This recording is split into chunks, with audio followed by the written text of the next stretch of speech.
Good afternoon. My name is Jonathan Yates and I'm an associate in the finance and investment team at Womble Bond Dickinson, where my role predominantly involves acting for lender and funder clients in relation to real estate finance transactions. Today is 24th of June, which of course is a rent payment quarter day, and landlords up and down the country are anxiously waiting to see what rents they will receive from their commercial tenants. A Financial Times article over the past few days paints a bleak picture, especially for landlords of leisure businesses and retail landlords. My colleague Fiona Graham has kindly offered to hold this webinar focusing on the options currently available to a landlord if their commercial tenant does not pay the rent. You will hear that the options currently available have been curtailed somewhat due to recent government legislation introduced to protect tenants. Fiona is a managing associate here at the firm and specialises in commercial property litigation. Hopefully this session will give some useful information in case you have conversations with your clients and customers with regards to non-payment of rent. If you or your clients require legal advice in relation to these issues, I am sure that Fiona will be delighted to assist, and her contact details will be shown at the end of the session. I will ask Fiona a question at the end, which is one of the questions raised when we ran this session live this morning for a lender client, and which I think it is important to note. In the meantime, I will hand over to you, Fiona. Thank you very much, Jonathan. Hello everyone, and welcome to Watershed Wednesday. That is the term that the Financial Times has given to today, June the 24th. And today, as Jonathan says, is the day that rents are due for 3 months to September 29.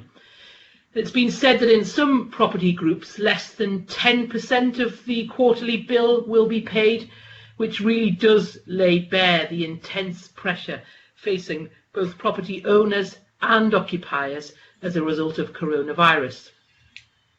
Some landlords of leisure businesses face the prospect of zero rent being paid, whereas retail landlords might scrape into receiving 10 to 20%. Less than a fifth of retailers paid the March quarter rent, and one commercial real estate agent has said that lots of people are simply not going to pay. They know that landlords have no teeth. It will be as bad, if not worse, than the March quarter. So a pretty grim picture. And it is true to say that whilst there are a number of remedies available to a landlord to try and recover rent arrears, the most popular ones have, thanks to government legislation introduced since we went into lockdown, have temporarily lost their bite. Before launching into trying to recover rent arrears, I think at the outset it's important for the landlord to consider what their long-term aim is.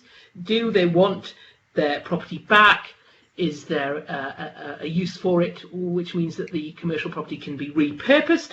Or do they want a good, sustainable, long-term relationship with a successful tenant?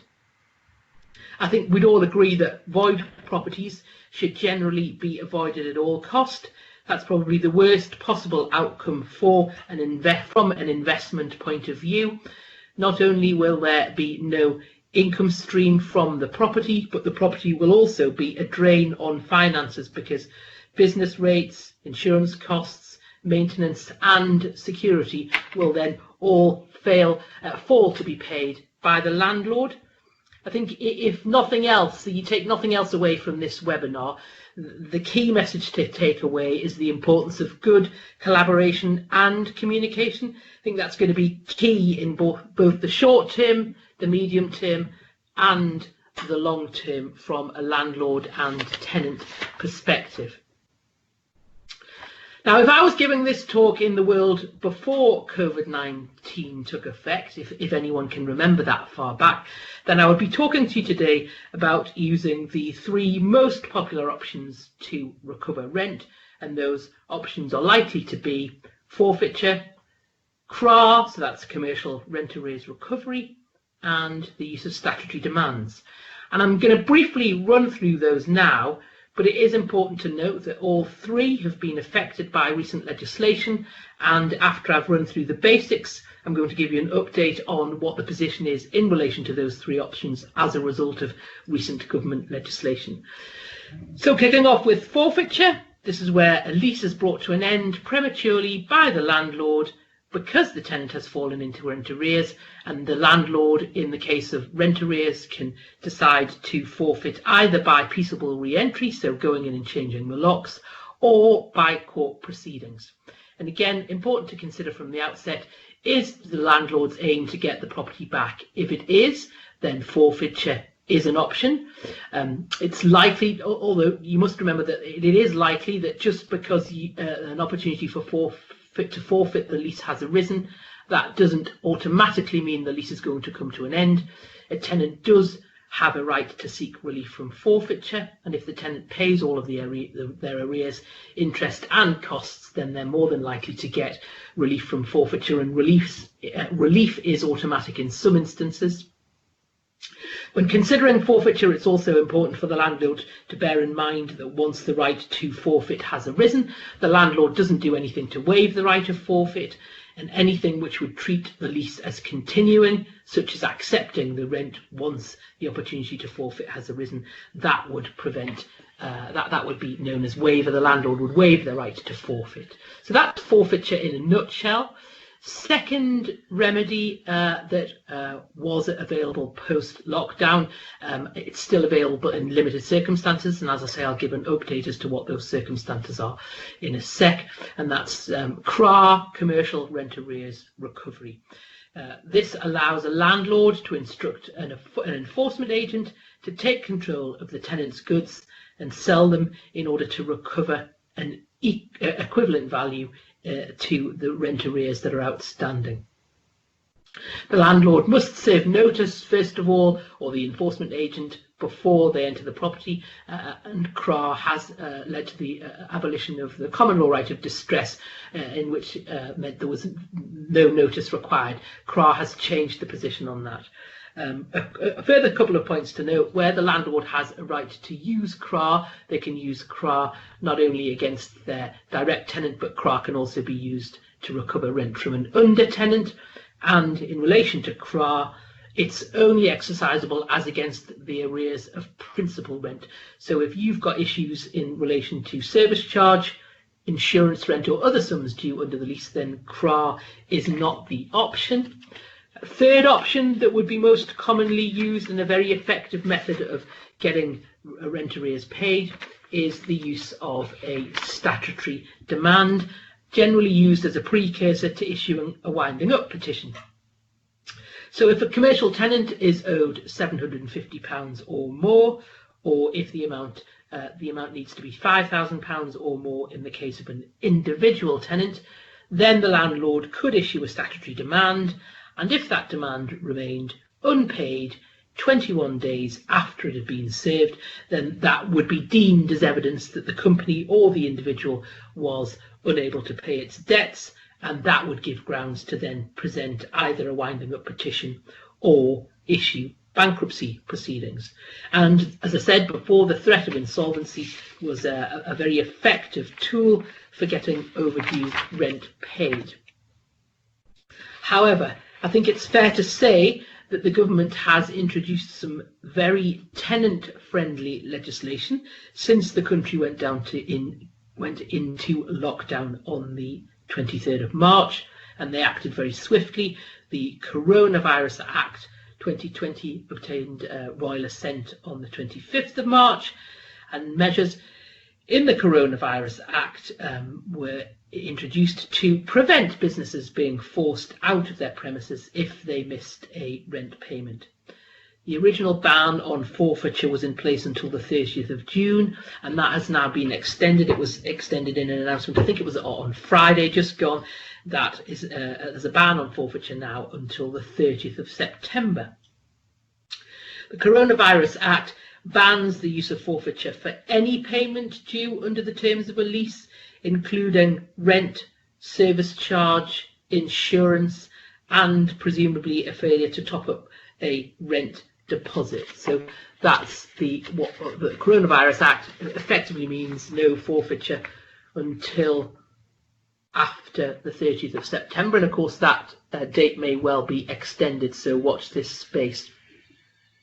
In relation to all residential possession claims against tenants, possession claims have been stayed until the 23rd of August 2020.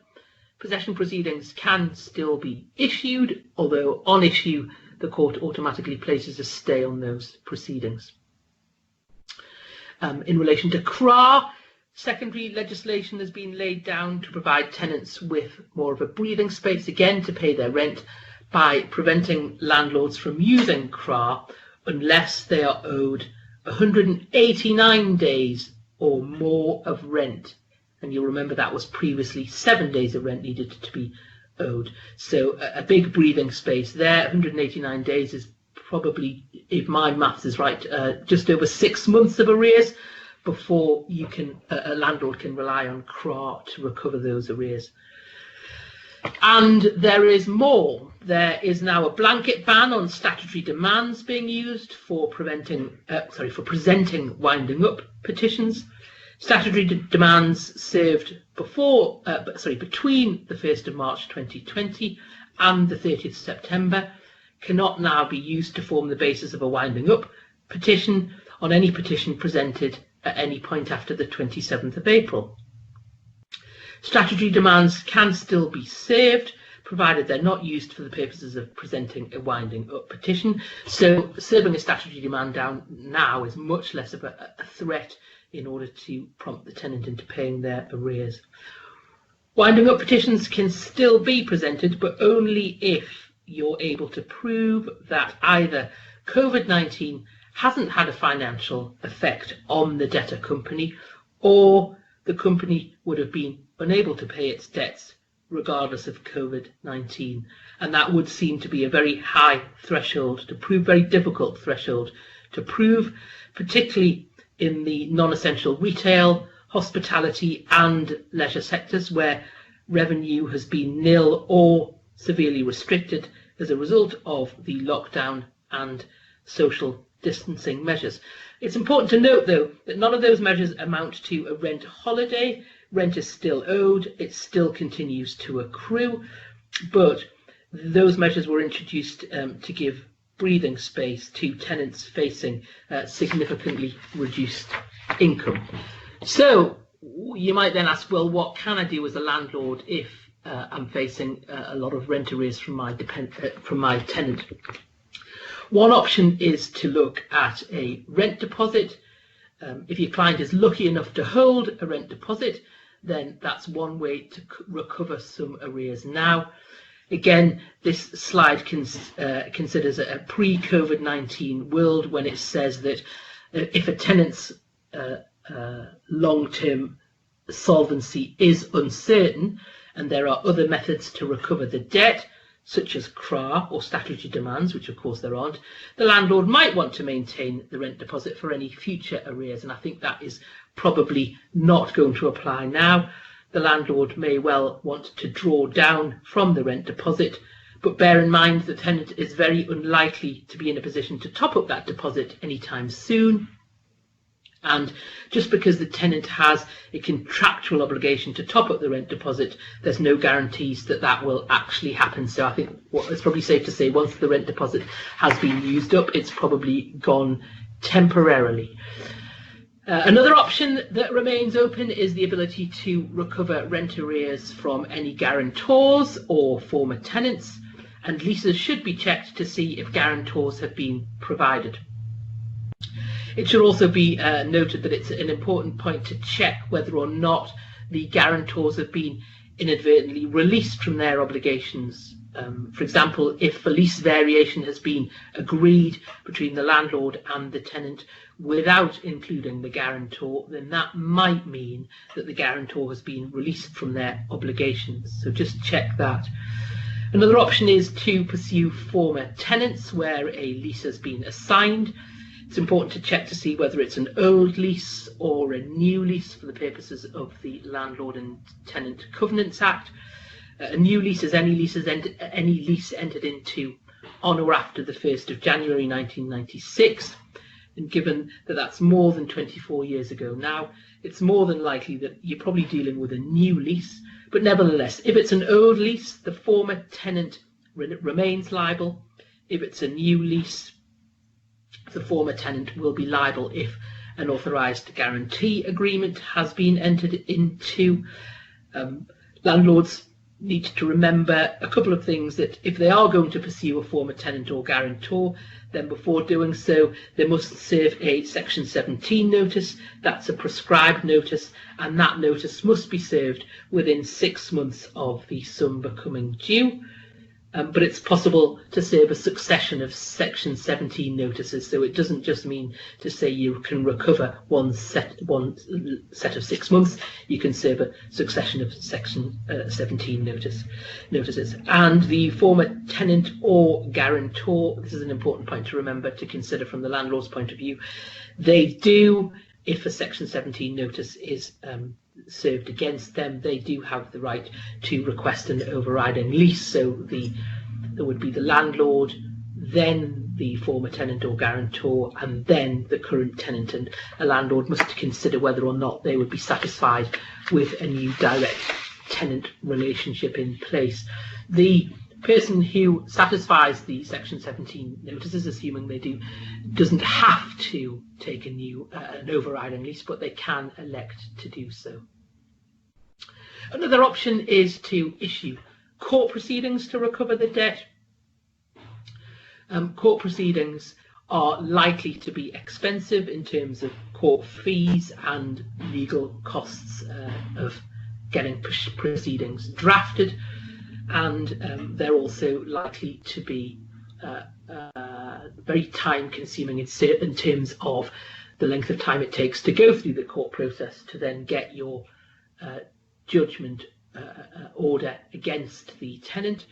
And also to bear in mind that just because you have a piece of paper from the court which says this is a judgment and it orders your tenant to pay the arrears, that doesn't necessarily mean to say payment will follow. Often the landlord then has to incur the expense of enforcing the judgment. There's a number of methods to enforce that the landlord can use, but that's again more expense in having to enforce the judgment and more time in terms of length of time it'll take to recover those arrears. A few methods of enforcement just to mention are a writ or waiver, a warrant of execution, which is similar to CRAR, where goods are seized and then sold to try and realise some of the arrears or the judgment debted by this point. You could also consider applying for a third-party debt order. That's where the debtor has funds in another account and you know of that. You can then get a third-party debt order which orders the third party to release those funds to you.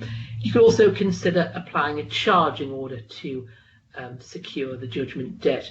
That tends not to lead to automatic payment. A charging order means the judgment debt is secured against any property that the tenant may have. The tenant then can't sell that property unless it's satisfied the judgment debt. And it's very important to advise landlords from the outset that before embarking on court proceedings, they should do some very thorough due diligence on the tenant's finances. There is little point in pursuing a man or woman of straw. So depending on the financial situation or the financial assets of the tenant, issuing court proceedings may or may not be the option to pursue. And finally, the one that most landlords would be well advised to consider right now is reaching a payment agreement with their tenants. There's been lots of reports in the press about some of the big institutional landlords reaching agreements with their tenants. One example is Secure Income Real Estate Investment Trust plc, which is Travelodge's biggest landlord.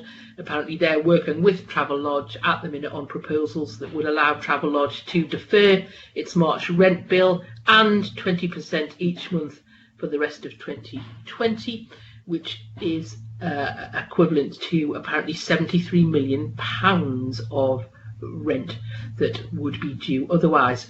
If Travelodge obeys its lease terms for the next 2 years, then landlords will agree to write off the deferred rent at the end of 2021. Another example of a landlord reaching agreement with its tenants in a very friendly manner is Argent.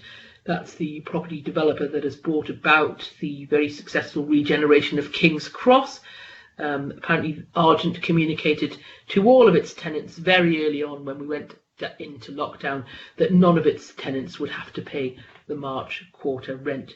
And I think the key message from this is that landlords should be encouraged either to agree to allow to pay their tenants the rent arrears in instalments, and or consider offering either short-term rent concessions or agree to a lower rent for the rest of the lease term. I think it's important to remember that it's not that tenants are in most cases willfully choosing not to pay their rent arrears. It's simply that their income stream has dried up overnight through no fault of their own.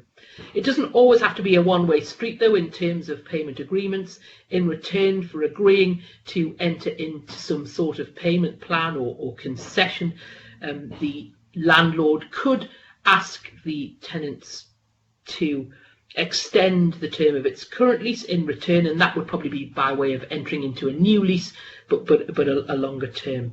And as I say, I think the key to maintaining good landlord and tenant relationships in the long run is going to be right now having effective, constructive collaboration with the tenants.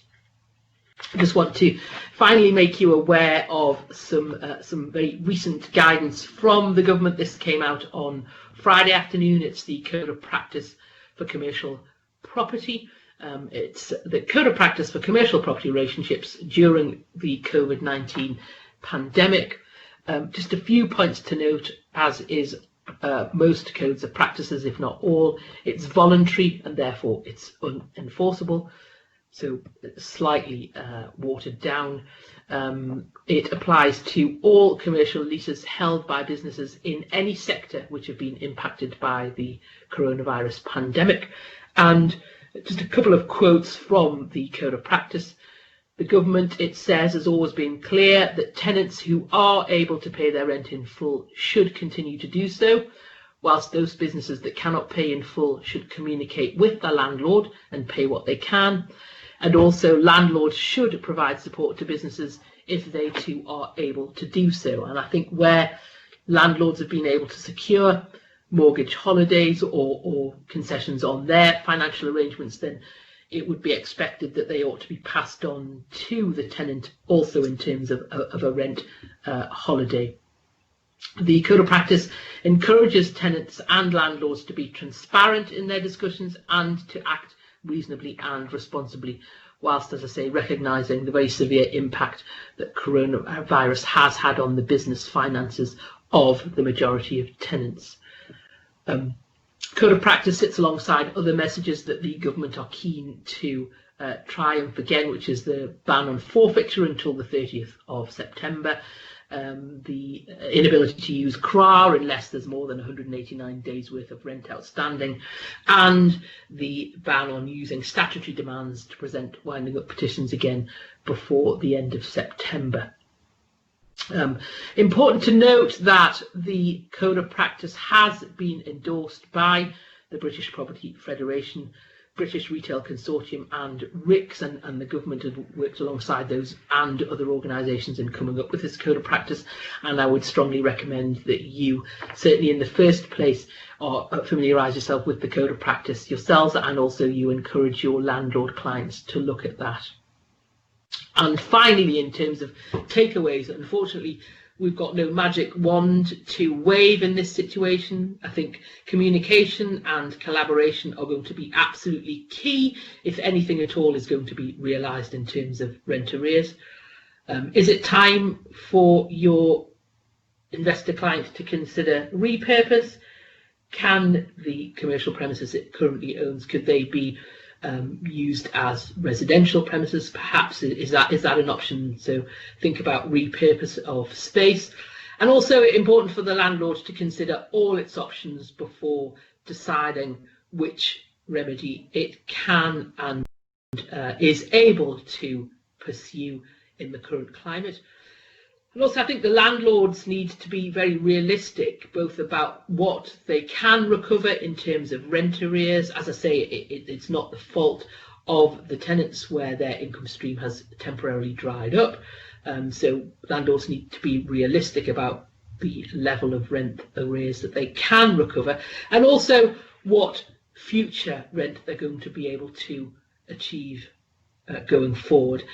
Landlords perhaps need to be slightly more creative now and move away from the traditional lease structure and consider more dynamic lease structures that are perhaps shorter in length and based on turnover rents.